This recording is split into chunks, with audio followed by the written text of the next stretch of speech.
உல்லாச வாழ்க்கை வாழ்ந்து கொண்டிருக்கக்கூடிய விஜய் மாதிரி ஆளுகிட்ட இளைய காமராஜர்னு சொன்னா இது எவ்வளவு பெரிய வெக்கக்கேடு. இதைத்தான் பண்ருட்டி வேல்முருகன் அவர்கள் சொல்றாரு. அவரை மிரட்டுகிற துணியில பல சோசியல் மீடியால ஏய் மன்னிப்பு கேளுங்கிற மாதிரி அவர் சொல்றாரு.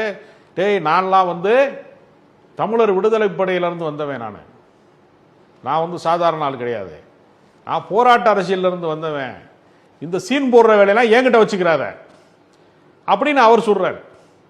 இப்ப இதற்கு ஆதரவாக வரிந்து கட்டி கொண்டு தமிழிசை சவுந்தரராஜன் மாதிரி பாஜகக்காரர்கள் ஏற்கனவே பாஜகவினுடைய ஒரு நிழல் உலக அரசியலை தான் விஜய் நிகழ்த்தி கொண்டிருக்கிறார் என்று நம்பிக்கொண்டிருக்கிறார்கள் பல பேர். அதற்கு வலு சேர்க்கிற விதமாக அக்கா தமிழிசை அவர்களும் குரல் கொடுக்கிறது மூலமாக பஞ்சாயத்து ஒரு வழியாக தெருவுக்கு வந்திருக்கிறது நான் நினைக்கிறேன். கமெண்ட்ஸ்ல திமுக சொல்லி தான் வேல்முருகன் இந்த மாதிரி பேசுறாரு, அது சுப வீரபாண்டியன் எழுதி கொடுத்து பேசுறாரு.